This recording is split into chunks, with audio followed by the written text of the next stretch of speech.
Am I audible? This, these virtual meetings have spoiled us. I mean, always start a meeting with asking if I'm audible. But in this case, you can't mute us. So good evening, everyone, and thank you for joining us. India right now is not only going through an energy transition, but we are also at the cusp of an economic transformation, right? And as they say, the relationship between center and states will determine whether the national strength is greater than the sum of the parts, right? States become very critical actors in this energy transition, especially because we have a multi-tier governance structure for energy usage and production, right? For example, land, agriculture, or revenue land, or public order and police comes under the state list, whereas wildlife protection and electricity and forest, they are under the concurrent list. So for the energy transition to be, and the growth of the sector to be effective, we need to bridge the gap between national ambitions and implementation gaps at the state level. And even the national targets that we have need to also take into consideration the various state-specific priorities, processes, incentive structures, institutional capabilities, or in some cases even political willingness, right? So when we look at all this, these become very critical ingredients to be addressed, especially for industry, as we talk about ease of doing business or ease of continuing business in the country, right? And to talk about this inclusive approach amongst center states and look at the state dynamics, somewhat a sensitive but a very critical issue to be talked about. I'm delighted and privileged to have such an esteemed and expert panel. Shri Narasimhan, Chairman and Managing Director, Grid India. Balram, CEO, Renew, thank you so much for joining us. Arvind and Neerav, of course, they need no introduction. And what we'll do is we'll start with a question for all of you, and then I request you to share your initial thoughts and, of course, respond to the question. And then, time permitting, we'll take more questions as follow-ups, and in the end, take a couple of questions from the audience as well. So, without further ado, let me start with Balram, if you can. See, the center has announced many projects to be developed under the National Infrastructure Pipeline, right? And these encompass physical infrastructure such as aviation, oil and gas, energy, pipeline, etc., all vying for the same limited resources, namely land and access, right?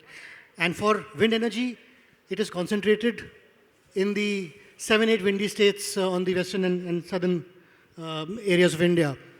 How do we ensure in this environment that there is more development of land and for wind energy projects, and we protect the high wind zones and have a more equitable distribution of wind energy development pipeline in the country? Thank you. First of all, I'm the new entrant to the panel, so till 5 minutes back, I didn't know what is the topic. And the second disadvantage is that Prague had a beautiful presentation before our first session, and most of the guys, they quoted Prague's presentation. For every question which they didn't know the answer, they quoted Prague's presentation. Anyway, joke apart. Say, development has an important role to play, and frankly speaking, in wind, these are my personal views. Renew has nothing to do with it. IPP are in a habit of having, in Hindi we call it, कि मलाई भी खानी है, दूध नहीं खरीदना, right? And it's really, I think people shouldn't mind it, but we want to have the best out of the sites, but we don't want to invest in development. And this job which was being done by OEM at one point of time, actually this is an absolutely missing area, And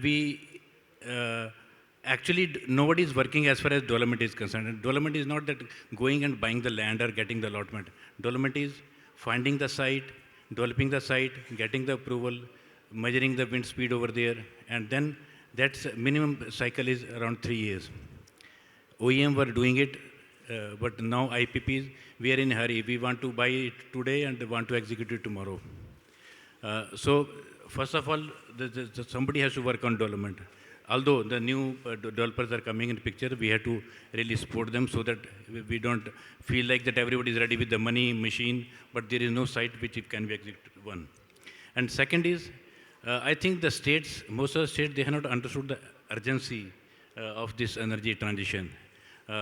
Because if you see, I don't want to name the states, but there are allotments. Now, they may be useful, they may not be useful, whatever those are. But like it's very difficult to go, you find a site and you start execution because there are GOs for that, GOs with someone, so you have to like you make them partner to buy those GOs. Anyway, that's a kind of, they have invested on that. State, in most of the states, we are finding difficulties, and I think it's better to accept it. And we don't like openly discuss those issues. Like law and order situation in most of the states where everybody is doing the execution. We know the situation, and nobody is ready to help us in that. Although, like MNRE, they gave us a very patient hearing. They try their best, but then there are certain limitations because of the kind of state and central relationship. Local issues, politically motivated issues, but then you can't go beyond a point. Even police or local law and order machinery, they have the limitations over. And then finally, the pace of execution. I think the main limitation as on date is we can plan for 10 gigawatt, but limitation is the execution. The kind of capability which we all should have is not there, and mainly because of the issues and land and ROW which we face on day-to-day issues. Solar has a little bit of advantage. That's why the solar is able to execute, and the solar team, the megawatt addition is better, but wind we have this issue. And fourth major issue is the kind of skill, whatever was available at one point of time, that skill is missing in the current team, I should say that. There were field workers who were working on day-to-day basis to find out the sites. Now we are missing that, and the old sites, because if you see, hardly there is any new site or new area which we have found in last 1 to 2 years. It's an old area identified, and we are working on that. Important is, from center point of view, my request to MNRE, that they have to make all the states an integral part of discussion in this energy transition, and the states have a major role to play as far as the providing us the local support so that we can speed up the execution. That is becoming a major limitation as far as my experience goes. Very relevant points, and of course needs to be addressed to as we look at accelerating to 10 gigawatts per annum, right? Moving from land to transmission in evacuation challenges, Narasimhan sir, as a grid controller, you have a very precarious job of managing the grid 24/7, and we all know that the grid is as strong as its weakest link. And as we look at more RE penetration into the grid, the strength of the state grids becomes critical. What are the areas that you have identified to strengthen state grids, especially when you're looking at more, like I said, more RE penetration, given the situation and the finances of state discoms and the fact that the regulatory assets of the states are still piling up? So how do you address the issues of capacity building at the state level? Yeah, thank you, Sandy. First of all, let me thank WIPPA for having me here as a panelist. And generally, the system operator, the buck stops at the system operator. So, in fact, what you mentioned, I'll talk about what all, there are basically 6 areas which each state they have to look at, when the context of integration of wind and solar into the system. The first and foremost is, of course, the resource adequacy part. That's increasingly getting more and more complex, because earlier while you could say that if I'm able to meet the peak load, I'll be able to meet the load at any point of time. That's no longer the case with more and more wind and solar getting added to the system. Essentially, one has to do a 8760 hours modeling, and even the wind and solar, each weather year is also different. So the ability to spot periods of RE drought or periods of RE surplus in advance becomes extremely important. And so this resource adequacy guidelines are already there. The CA has already issued, and we would also be coming out shortly. For the 0 to 1 year period, essentially it's the Grid India's responsibility, but CA would be looking at 0 to 10 years, and the DISCOM also would look at 0 to 10 year time frame. And that's where, there was a lot of discussion around whether 3 rupees 25 paisa is reasonable or not for wind and all that. The missing link is actually, when we're talking about resource adequacy, it's actually the value of lost load. And that's something which we haven't really defined. Usually in other parts of the world, the regulator actually defines what is the value of lost load. And whether you talk about price caps, they are also actually set at the value of lost load. We don't have such an arrangement in India. Of course, if you look at the CA resource adequacy guidelines, there's somewhere a number of about 170 rupees per unit that's mentioned. I think typically they would have divided the GDP by 1,500 billion units annual consumption. So you'll get close to 170 rupees a kilowatt hour. That's the value of lost load.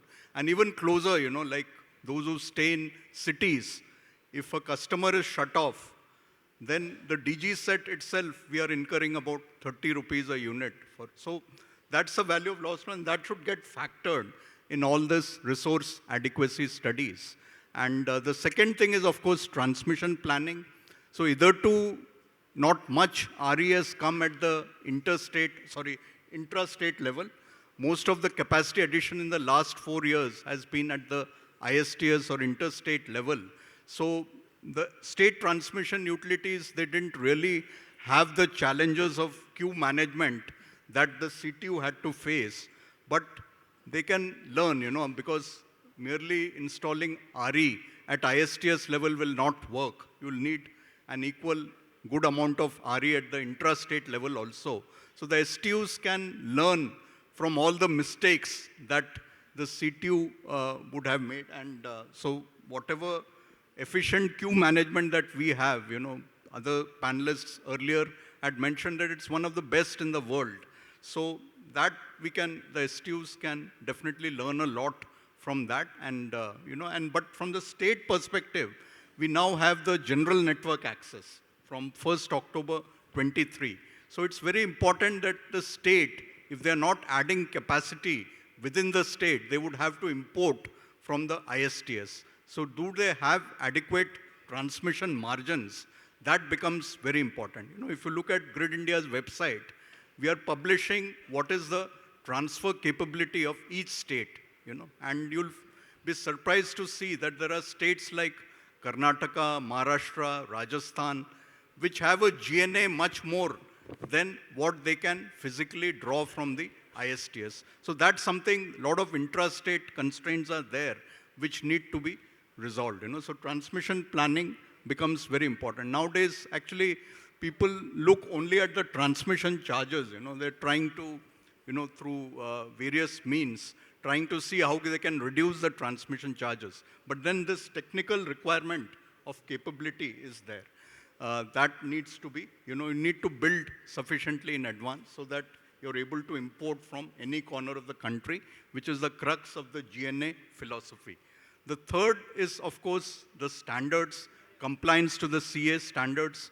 That becomes very important. And of course, FTC is one part of that, but even at the transmission planning stage, a lot of studies with respect to stability of the grid in case of any large contingencies, that becomes important.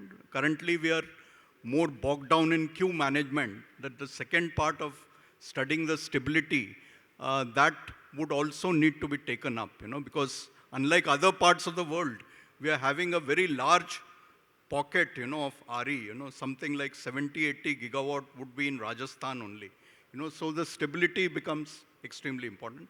And fourth, of course, if you look at forecasting and scheduling, that would be an important aspect.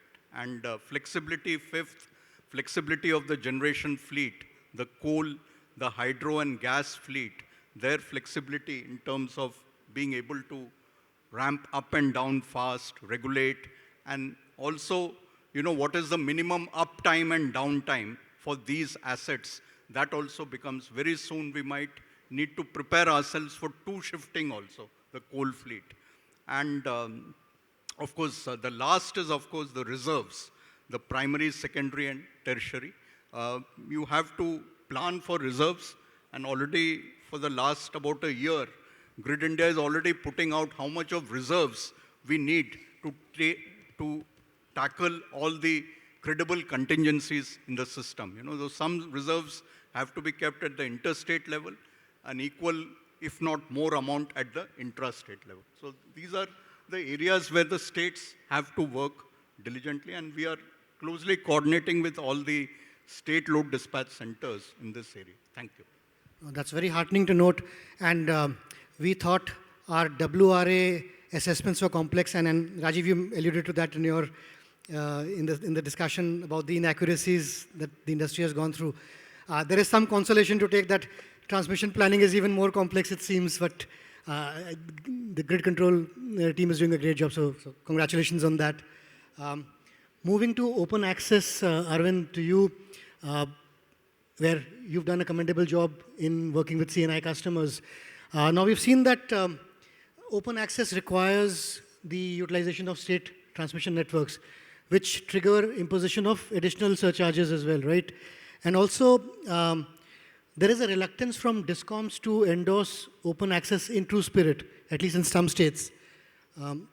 What could be done to balance the interest of all stakeholders, including DISCOMs, at the same time ensure that there is increased adoption of clean energy into the system for C&I customers, especially wind?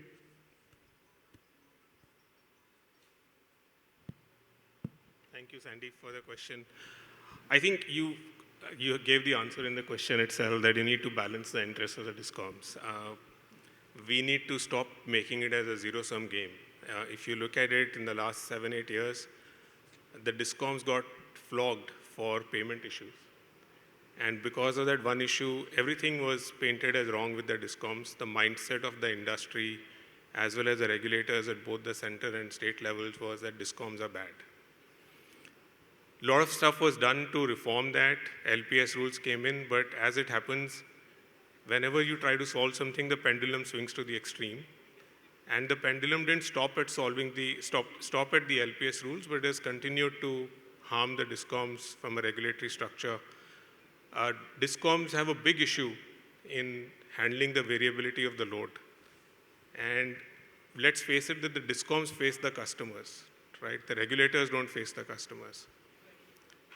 But in the process, the biggest issue that we have seen DISCOMs have a complaint about is that the regulations are, as a result of whatever discussions, are adversarial to DISCOMs, whether it is in the area of fair compensation for transmission charge or cross-subsidy surcharge, because we have burdened the DISCOMs with a universal service obligation of some sorts. They need to get compensated for it. The recent Forum of Regulators model regulations on open access, in my opinion, went to another extreme of imposing an 8% charge for banking. You talk to any DISCOM, that is ridiculously low. No DISCOM can make up the cost of grid imbalance with 8% cost of banking. And therefore, you face resistance from the DISCOMs naturally, because you have to make them partner in the process. They need to be making money in the ideal situation, but at least not losing money, or at least not losing a lot of money, right? But I think that regulations need to be fair to compensate the DISCOMs. And we have seen, for instance, if you see Gujarat, we worked a lot there. We never faced any challenges in Gujarat until last year, when the policy that the Gujarat government had put together was very fair. They were making money, in our opinion. They were on the balance, they were making a slight bit of money by granting open access. But regulations have now turned to another extreme. The group captive structure needs to be looked at as an arbitrage, and something needs to be done to solve it. I think it is anti the interests of the DISCOM. So my opinion is that as an industry also, if we want, as you know, I will borrow your phrase, Balram, ki malai chahiye, doodh nahi kharidna hai, right? I think that is what we need to be very, very mindful of, that if we want to grow open access business, whether it is from CTU supplies or STU supplies, we need to strive for a balanced structure.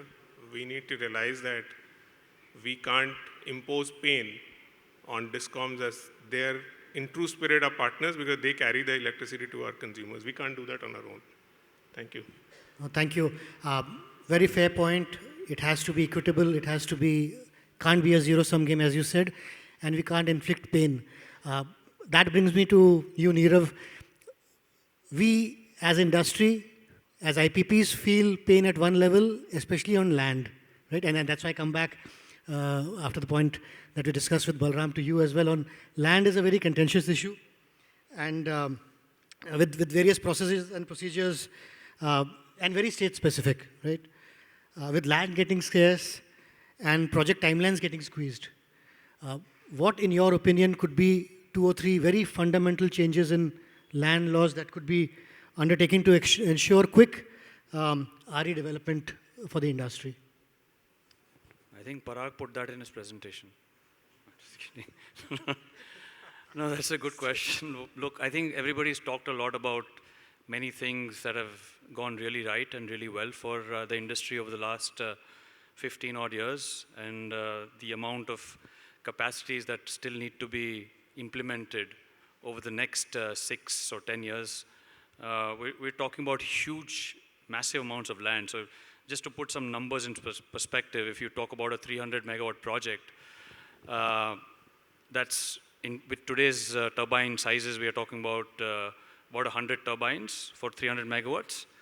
For 100 turbines, we are talking about roughly between 500 and 700 acres of land, depending on which state you pick or what regulations you follow in terms of 5D, 7D, or 4D, 6D. So 500 to 700 acres of land for 300 megawatts.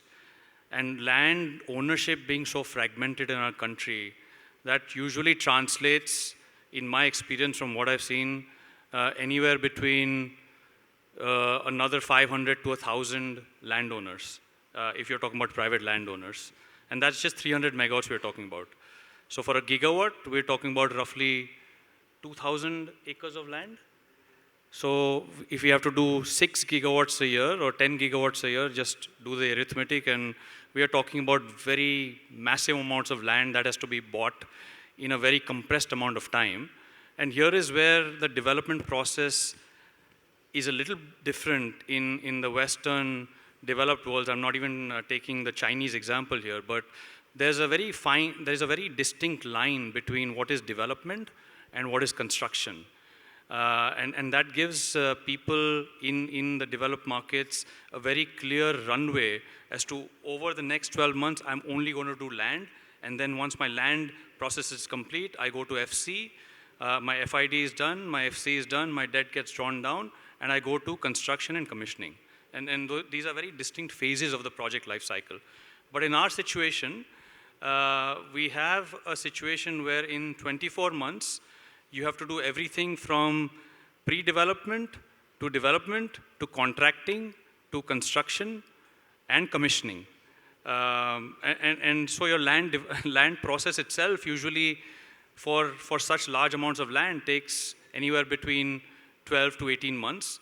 And then you have to commission the project in 24 months. So everything becomes a huge mad rush to try and get to the finish line.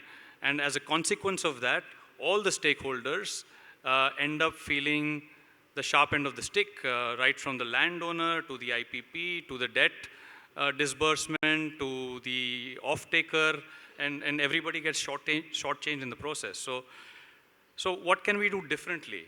I think that was your question, right? And a couple of things that come to mind are, if you take a page from the Chinese book, and I understand, and I'm the first to admit that you cannot apply the Chinese model of development in India because we are a vibrant democracy and China isn't.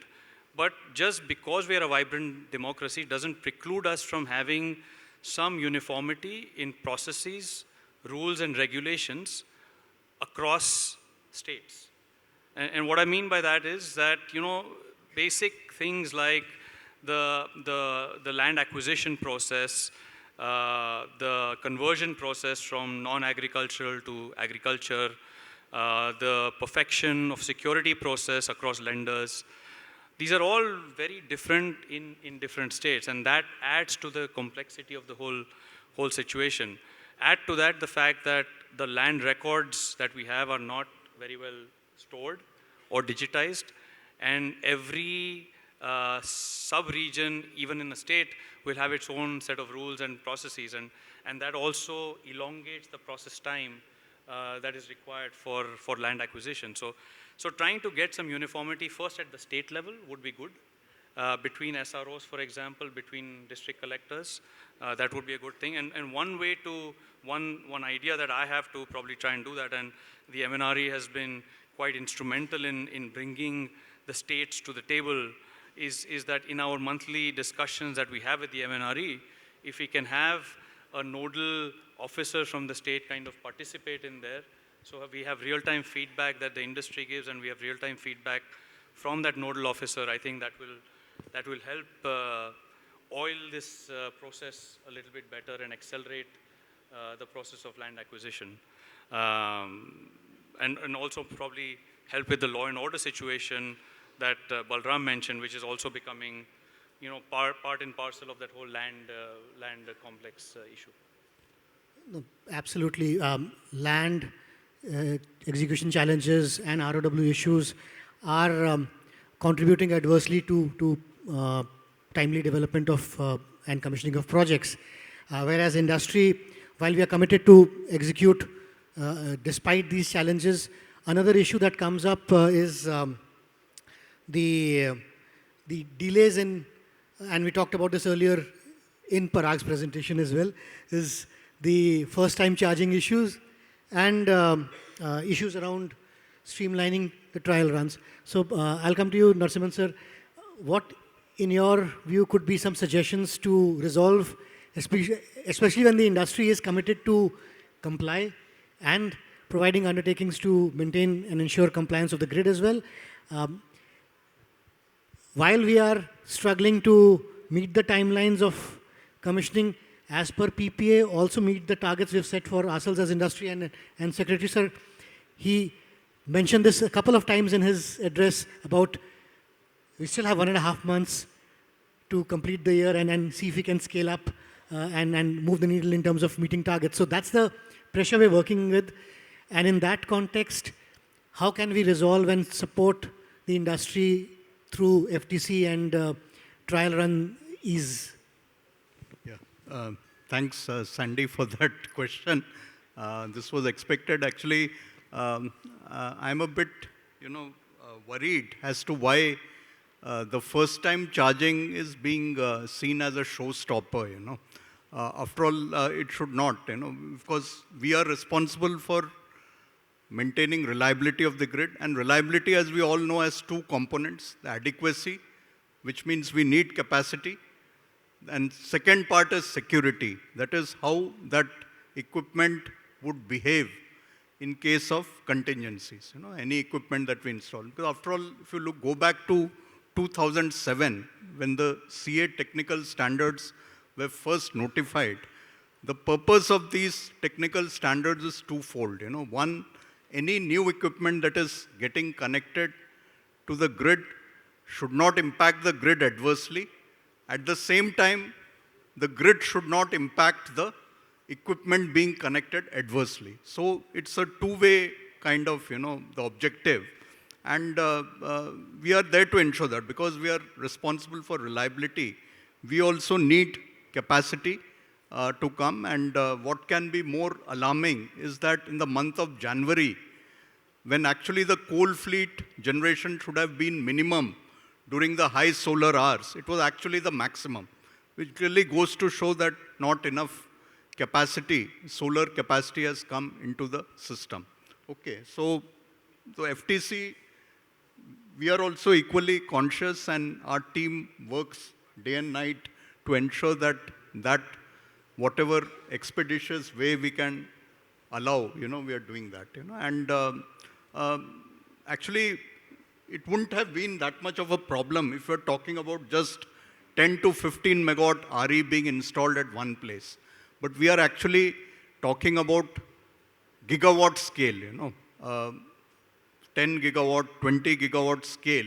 In Rajasthan, in the last 3 years, about 16 gigawatt solar has come in one pocket, and if things go wrong, they can go wrong terribly. We recently came out with a report on almost 22 incidents of solar parks going out, right from 1st January 22 to May 22, and it was as much as 7 gigawatt of outage. That report is available in the public domain. We did a number of workshops around it also, and I've been discussing that with both Mr. Parag and the NSCFI also, how we can ensure that, we also recognize that the gestation period of wind is 18 months, and we need to, how to see that we are also able to accommodate everything within that time schedule. So some improvements we have already done, like I think now whatever data is being shared with CTU, it is also being shared simultaneously with Grid India, so that both of them are looking that, and we are trying to take advanced actions to see to it that all the requirements are fulfilled in advance. But coming to undertakings, let me tell you, we have had a very bad experience with undertakings. I think Mr. Balram Mehta hit the nail on the head. I mean, Hindustan में हम लोग सब undertaking और उसका non-compliance में हम लोग बहुत आगे है ना. Many of the undertakings are still not, they're being followed when the deadlines are well past that. And let me tell you, any undertaking that I accept, I am doing it at my own risk. No regulator would spare me. Please have a look at the Ofgem order, the UK regulator Ofgem. They had given an order in the August 2019 incident where some offshore wind farm had gone out for a fault in the system, and the system operator, that is the National Grid ESO, they had to pay a huge sum as compensation payments. They don't call it fine. It's basically a sort of compounding which they are required. So let me tell you, if anything goes wrong, any undertaking that I am accepting, it's at my own risk. Nobody, आपको कोई नहीं पकड़ेगा, कुछ होगा grid में, it's the grid system operator who will be responsible. So we have a huge responsibility, and the experience with undertakings has not been very great, So I think I'll stop at that. I think you would have taken the hint. Yeah, the message is clear. We will work collaboratively with all industry participants and, of course, with you too. Yeah, in fact, I've already discussed with Parag and others, the NSCFI also, Yes. that next month we plan to hold a 2-day workshop, and our RLDC, my team is continuously in touch with each developer. We hold a lot of conference calls, and just to clarify what the requirement is. And unfortunately, the ecosystem that is there, that all the consultants who do the studies, I have requested that we should invite them also, so that everybody is clear, all the inverter manufacturers, the WTG manufacturers, the consultants who do the study, CTU, and all the developers, everybody needs to be on the... But I think now the requirement has been well understood. Right. It's just that we need to get it right before this 500 gigawatt comes up, overnight. True. Thank you so much. Arvind, if I can come to you again. Developing a wind project has its own set of challenges, right? And we've seen this in the past more than a decade. This requires support from all stakeholders. 3 or 4 critical areas in your mind that you want specific states to address and streamline to make it easier for project development and execution. Okay, that's a difficult one because so one of the key areas is, as Neerav also mentioned, is land acquisition. Now, in land acquisition, I think states have done some work, but there is still some more that they can do, especially on the non-agriculture status approval or deemed status. There are still very inexplicable kinks, in my opinion. For instance, you can buy an agriculture land and apply for NA later, but you can't lease and apply for it later. I've tried to understand this from multiple sources, multiple lawyers. Nobody has been able to explain a justifiable explanation for why I can buy an agricultural land, but not lease an agriculture land without converting it to NA first. So that is one area that I think needs to be urgently addressed, and states can do it. It is within their realm of rights to do that. The second is on right-of-way issues, and I understand that state can't intervene on private land right-of-way issues, but I think a state has a big role to play on the right-of-way or encroachments that we face on revenue land or government-owned land. Practical experience is that local law and order machinery doesn't help you at all, or mostly it doesn't help you, even if you are handling an encroachment on government-owned land. They leave it they leave you at their mercy. And typically what we have seen is that encroached lands have the support of the local mafia or the local political system, and therefore it becomes a very difficult problem to handle. I think that's the second aspect. The third aspect is, in some areas, the state nodal agency needs to reduce its overreach. For instance, they give you permission to set up a wind turbine, they give you development permission, that's all fine. They need to do that because all of us otherwise will cut each other's throats, so they have a role to play. However, I fail to understand why they have a role to play to check whether you have valid title of land or not. Why do they need to get the same set of technical documentation 100 times over to give that approval in the same area? So there are some areas where SNAs have a definite role and a very important role to prevent anarchy, but there are some where I think there is an overreach that can be very easily simplified. I would say these three things, plus, we've already talked about the augmentation needed on the transmission connectivity side at STUs. With these four, I think the states will do their job very well. Thank you. We're running out of time, so very quickly, Neerav, very quick thoughts on what, in your view, could be the enablers to help scale up wind capacity generation? Yeah, look, I'll just add, I won't go into all of them, but I'll just add to what Arvind just mentioned, two things. Arvind mentioned in transmission infrastructure. So the CTU has done a very admirable job of transparently laying out where new capacity is coming, when that new capacity can be expected, what are the coordinates of those substations coming. If the states can do something along those lines to augment their intrastate capacity, I think that would go a long way, because let's face it, we can sit here and pontificate in New Delhi all day long, but the battles are really being fought at the states on the ground. And today, for example, in Gujarat, if you take the example of Gujarat, we are talking about capacities of transmission, evacuation, somewhere in that 40 to 80, 100 megawatt range. So doing a 40, 50, 60, 80, 100 megawatt wind project doesn't really justify the bandwidth and the time and the effort that you would have to put into such a large project. You might as well do a 200, 300 megawatt project. But those kind of projects at the state level, that capacity doesn't exist today. So if there's a little more push on that front, I think that would go a long way. Second is on the infrastructure, transport infrastructure as well. And here, as turbine sizes get bigger and blade lengths get bigger and towers get heavier and bigger, the transport infra in India also will have to really accelerate and augment itself to be able to move those massive pieces of machinery from the factories to these very rural areas where we are micro-siting our turbines.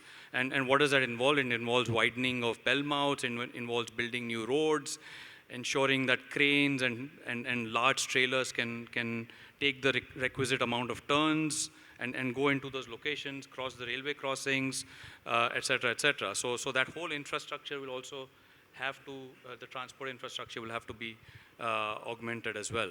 And finally, the third thing is the skill. the skills that, and I don't think I heard that today, but we have a very deep skill set in development.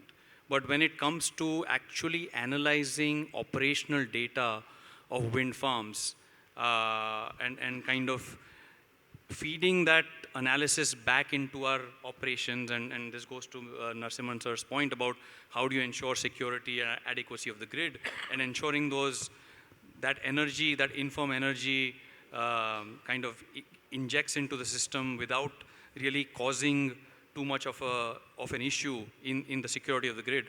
That whole skill needs to be developed as well and augmented in the country, and I think that is the third thing that I would. Very interesting point that you brought up, and in fact, Balram also alluded to the skill building part.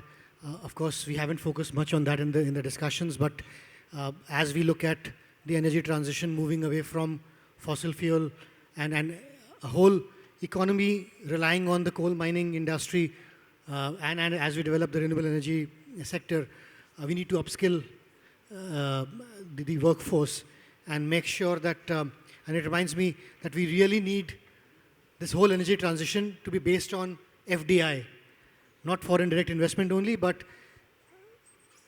something which is fair, decent, and inclusive, and leaves no one behind.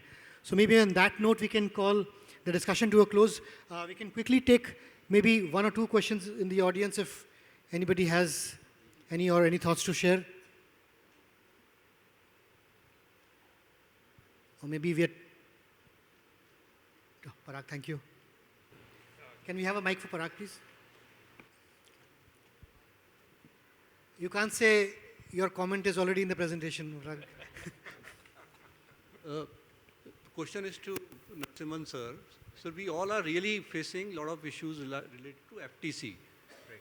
Most of the points has been covered by the industry, having SVG, reactor banks, in solar cases having more inverters, all those has been implemented. Wind sector has a very typical issue, which is the temperature. And because of temperature, whenever we are talking about derating of turbines, we have already started commissioning a study which says that ambient temperature and the hub height temperature, which is there at the time of when the maximum wind is there, there's a huge lot of difference between these two. What regulation says that temperature is the maximum temperature since the time IMD has started noting it, which might be 25 years back, which might be 49 degrees. But actually in most of the windy areas, we can scientifically prove through that UL, DNV study that it has always been less than 40. So somehow, sir, this is something which we can't change now. All the turbines are approved by government agencies only, which is 𝐒𝐬𝐽. We call it an RLMM certificate. On the basis of that, we have now erected turbines. So very, very difficult to change anything, and we need some solution sitting with you. As you suggested, we can have a one-day session, two-day session, but need resolution of this issue. Yeah, thank you. I think we'll discuss. Actually, we are also in touch with 𝐒𝐬𝐽 and, to see how they can, document this, But coming to your point, that's a much finer issue. What concerns us mainly is that, derating with rise in ambient temperature is well understood, from the physics side itself, But in some of the documents which we got, at the time of first time charging, there were some manufacturers where above 45 degrees centigrade, the capability of the wind turbine was 0. That's, I'll not name the manufacturer, but those type of things should not, happen, The worry is that while on the one hand we say that we have so much of installed capacity, and Rajasthan, it's well known that during summers, during the high wind season, the temperature would cross 45 degrees centigrade also.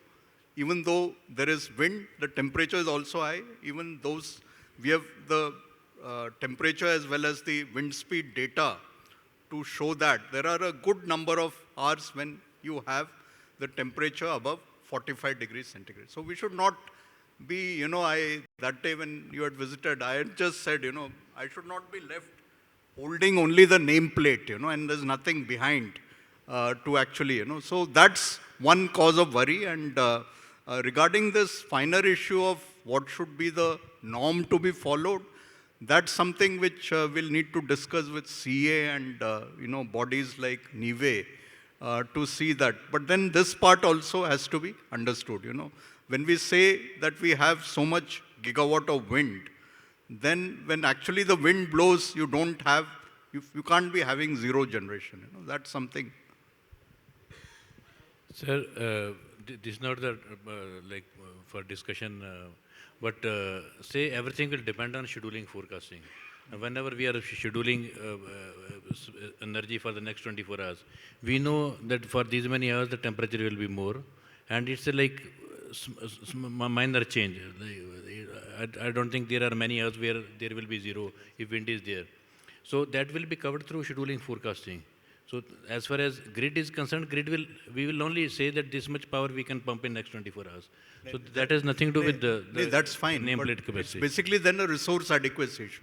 Then I must have the coal fleet increase the coal generation, and that after all resource adequacy has to be taken care of.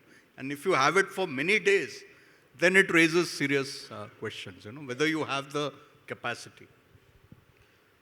Sir, that situation doesn't arise because in last 25 years of experience, I have now never seen such a situation that temperature goes more than 45 degree and the winds are above 8 to 9 meters per second. The situation never comes.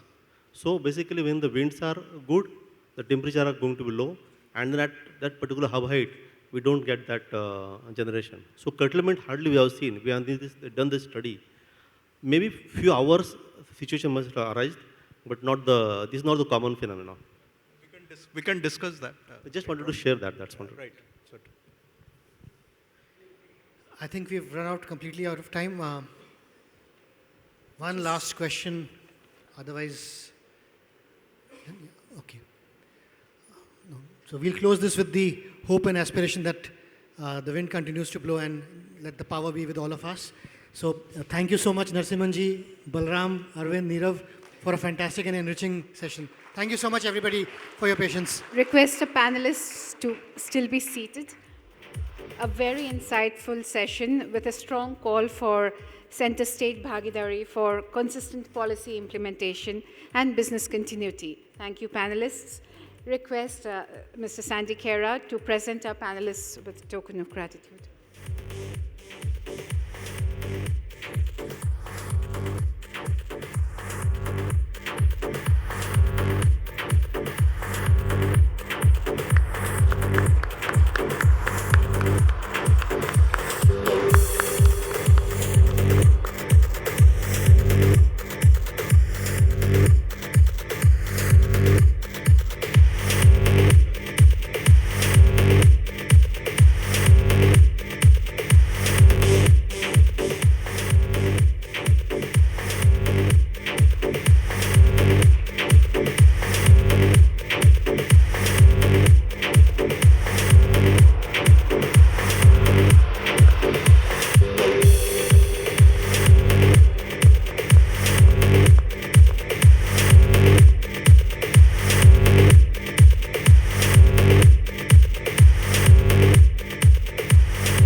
Thank you once again.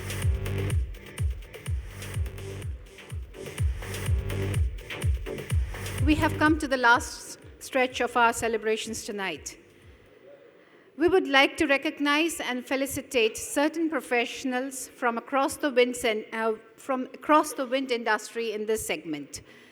These professionals have been working non-stop, facilitating the industry